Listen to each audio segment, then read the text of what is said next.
क्या मुंतजिर इमाम ईसा अलैहिस्सलाम से केड़ी गुफ्तगू कई आ तवज्जो है सरकार शायर जदो बुध तईसा नबी खबर दे खैर जी बुध तईसा नबी खबर दे खैर जी पंहिंजो अचणो भला कॾहिं मामा बुध तईसा नबी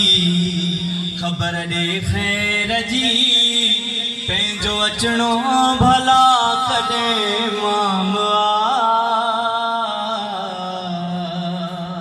इते जेको अॻियां लफ़्ज़ ईंदो उहो हज़रत ईसा अलैहिस्सलाम जे अमड़ जे लाइ ईंदो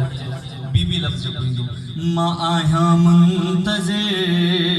ऐं बीबीअ जा पिसर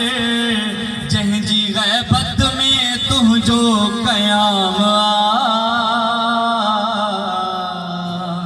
बुध त ईसा नबी बराए ज़हूर इमाम ज़माना बुलंद तर सलवात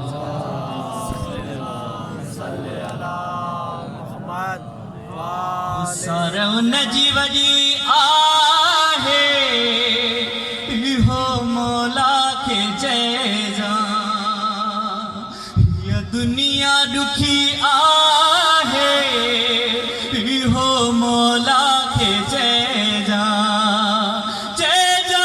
इहो हाणे गुज़रे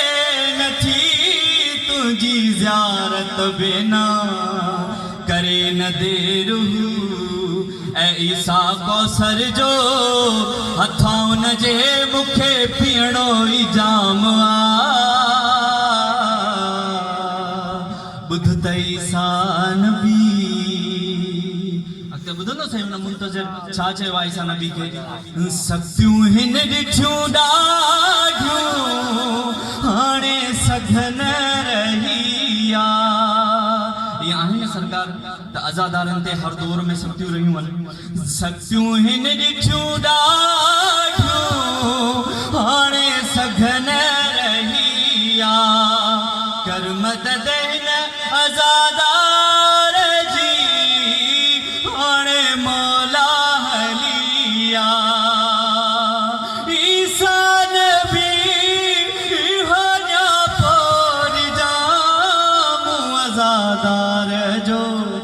या मौला या हादी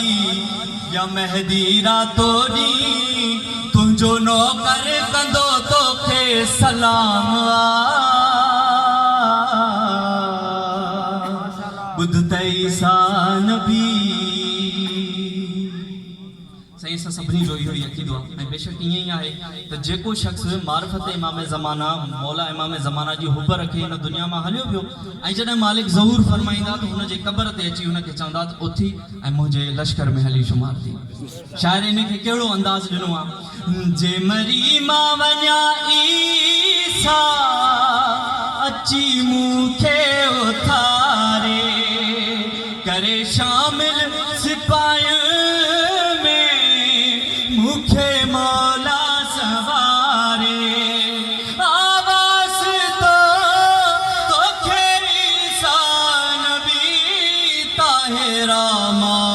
जो ख़ताउन जो मगर गुनाहनि सां भरियल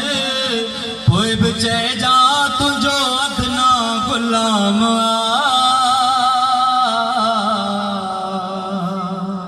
बराए खुशनुदी इमाम ज़माना बुलंद तर सलवात